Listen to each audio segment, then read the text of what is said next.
Hi everyone, welcome to ParkTechTalk. I'm Brian Lundgren, Marketing Manager at Parkinson Technologies. And as you can see, I'm working from home today due to the current situation, which many of you are probably doing the same. First things first, everyone here at Parkinson Technologies wants to hope that you, your family, and your colleagues are all staying safe and healthy during these times.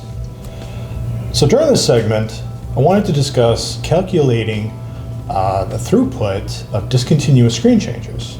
So I was talking with Justin Marriott, who is our product manager for Key Filters, our Key Filters brand of metal filtration systems.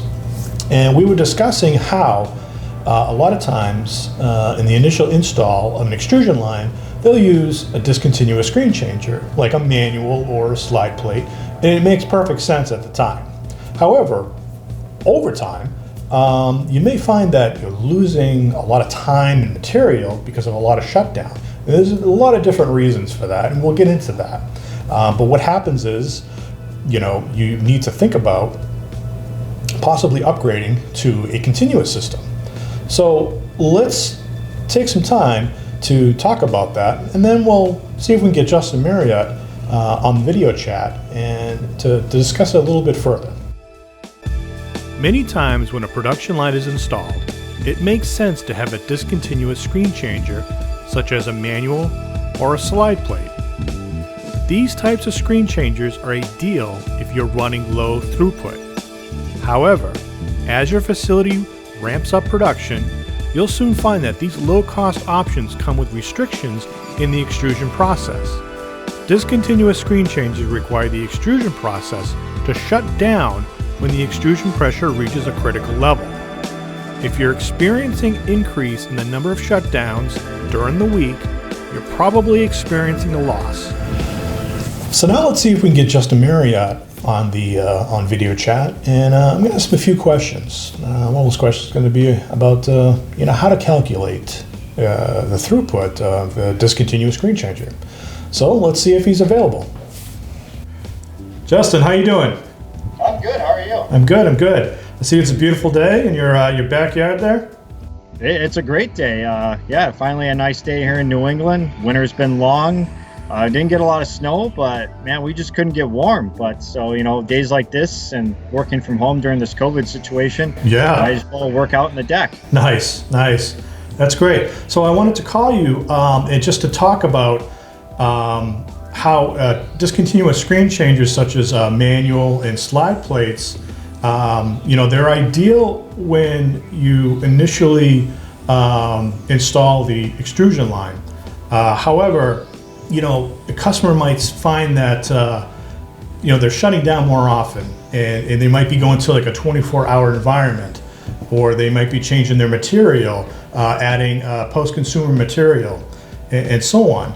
So, they might be losing time and material due to these increased shutdowns. Now, is there a way to calculate the amount of time and material that might be lost?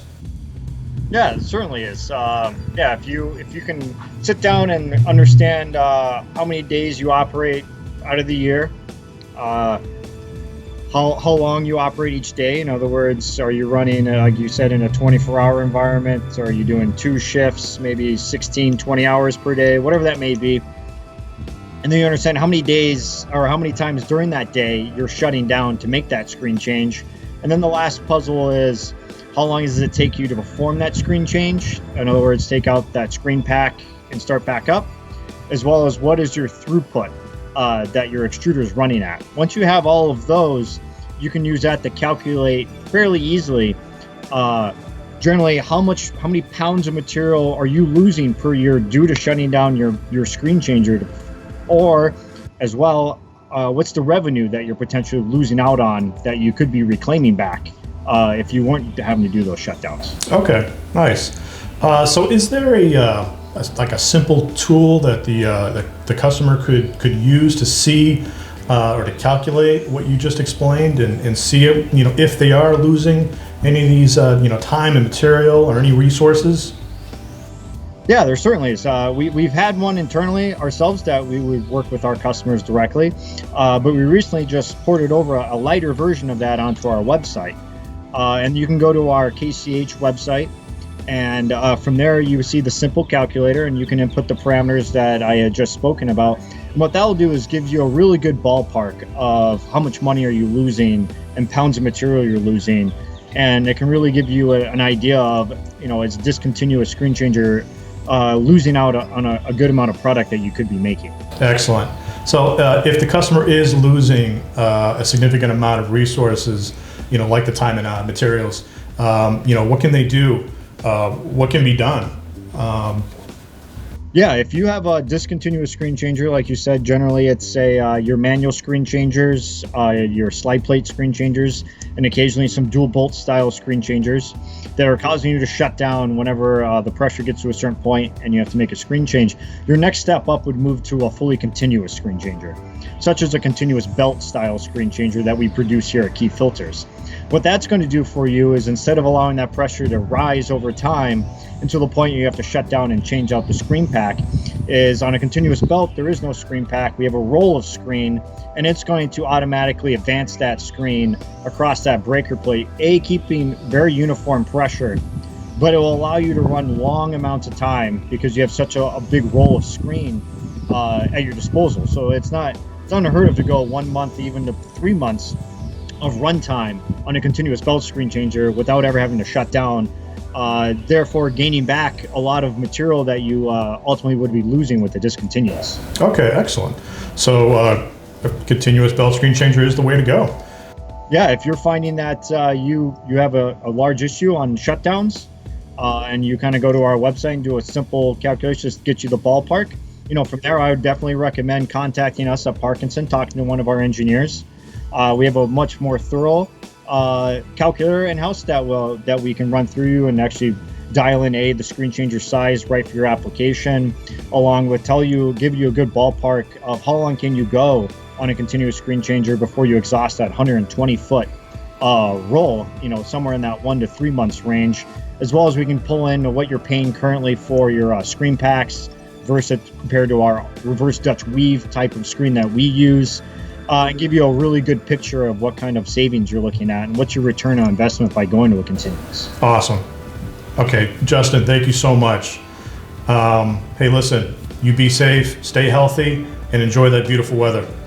I will. You too. All right, thank you. I'll see you. So there you have it.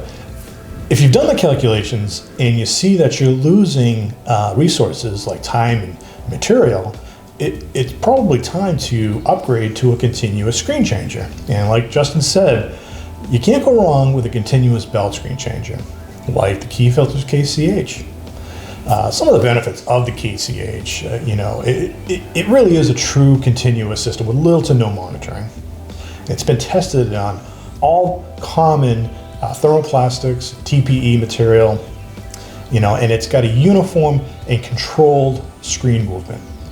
If you'd like to learn more about it, you can go to keyfilters.com/KCH. I'm Brian Lundgren. This has been another segment of ParkTechTalk. If you like this, please subscribe, hit the like button, and I hope to see you next time. Thank you.